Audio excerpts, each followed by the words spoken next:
महाभारत प्राचीन भारत और विश्व का सबसे बड़ा महाकाव्य है। यह एक धार्मिक ग्रंथ भी है। महाभारत के युद्ध में कौरव अधर्म और पांडव धर्म के साथ कुरुक्षेत्र के मैदान में लड़े। महाभारत युद्ध के दौरान ऐसी कई विशेष घटनाएं हुईं जो आज भी लोगों के लिए शिक्षा देने का काम करती हैं।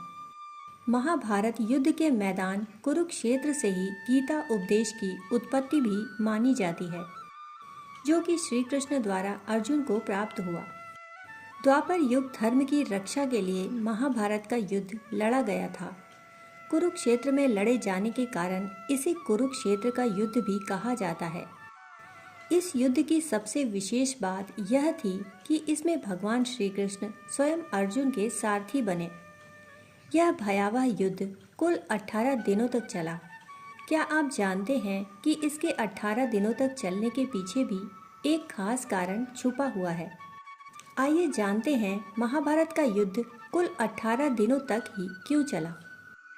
महाभारत युद्ध में 18 की संख्या का अत्यंत महत्व है। ऐसा इसलिए क्योंकि इस ग्रंथ में कुल 18 अध्याय हैं।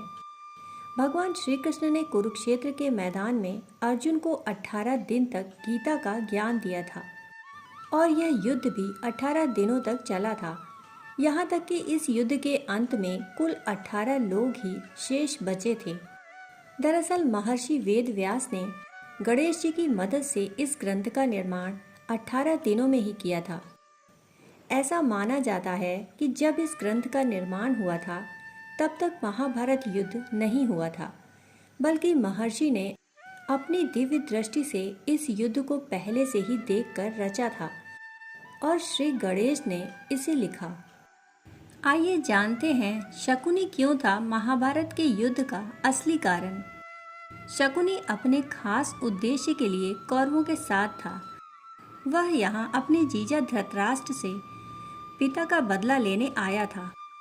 वह जानता था कि कौरव कभी पांडवों से जीत नहीं सकेंगे, इसीलिए उसने कौरवों का पांडवों से युद्ध कराया और कौरवों की हार के साथ अपना बदला पूरा कर लिया। महाभारत से जुड़ी अधिकांश पौराणिक कथाएं यह बताती हैं कि महाभारत युद्ध जिताने और पांडवों को तबाह करने के लिए दुर्योधन के मामा शकुनी ने कई चालें चली। चाहे वो चौसर में छल से हराना हो या लाक्षागृह में जलाकर मारना, हर कुटिलता के पीछे शकुनी का हाथ रहा। परंतु वह यह सब सिर्फ अपने भांजों के लिए कर रहा था, ऐसा बिल्कुल नहीं था। कई किंवदंतियां ऐसी भी हैं जिनमें कहा गया है कि शकुनी अपने खास उद्देश्य के लिए कौरवों के साथ था। वह यहाँ अपने जीजा धृतराष्ट्र से पिता का बदला लेने आया था। शकुनी की धृतराष्ट्र और कौरवों से दुश्मनी की दो वजहें बताई जाती हैं। पहली तो बहन गांधारी का अंधे राजा से विवाह, जिसके लिए हस्तिनापुर के राजा ने गांधार राजा और उसके पिता सुबाल को हराया था।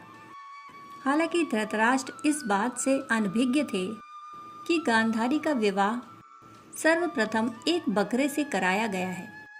गांधारी की मांगलिक होने के कारण उनका विवाह एक प्रथा के तहत एक बकरे से हुआ था।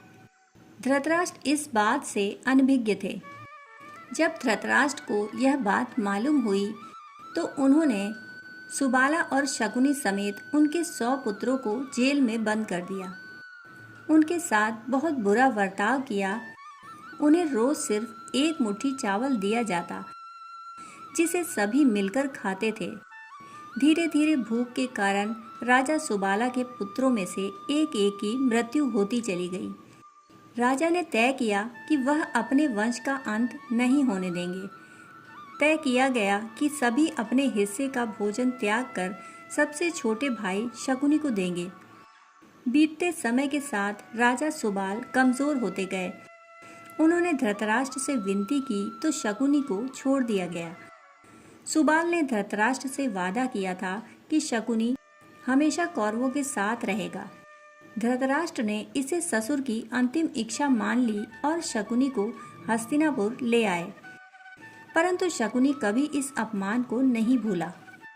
बीमार पड़ चुके राजा सुबाल ने मृत्यु से पहले शकुनी से कहा था कि वह उनकी रीढ़ की हड्डी से चौसर के पासे बनवा ले। यह पासे उसकी इच्छानुसार चलेंगे। राजा सुबाल चाहते थे कि इन्हीं पासों के जरिए धृतराष्ट्र का वंश समेत अंत हो जाए। साथ ही शकुनी का एक पैर भी उन्होंने मूर्छित कर दिया ताकि उसे पिता का यह वचन हमेशा याद रहे और वह पिता भाइयों का अपमान कभी ना भूले। शकुनी ने पिता की इच्छा पूरा करने के लिए पूरी ताकत लगा दी। उसने पांडवों और कौरवों के बीच जब जब चौसर का खेल हुआ, पिता की हड्डी से बने पासे ही इस्तेमाल किए और युधिष्ठिर सभी भाइयों समेत पत्नी द्रौपदी को हार गए। इसके बाद द्रौपदी का चीरहरण हुआ, जो आखिर में युद्ध का कारण बना। शकुनी कौरवों को विश्वास में लेने के बाद पांडवों के साथ युद्ध में धकेलने के लिए हर चाल का सूत्रधार बना।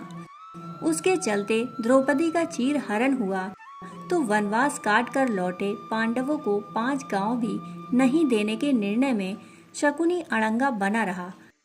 यहाँ तक कि उसने शांति दूत बनकर आए कृष्ण को भी बैरंग लौटने के दुर्योधन के फैसले को प्रभावित किया।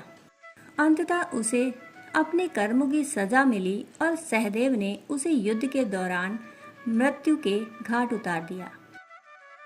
कहानी सुनने के लिए आप सभी का बहुत बहुत आभार। फिर मिलते हैं ऐसी ही अनोखी कहानियों के साथ। तब तक के लिए धन्यवाद।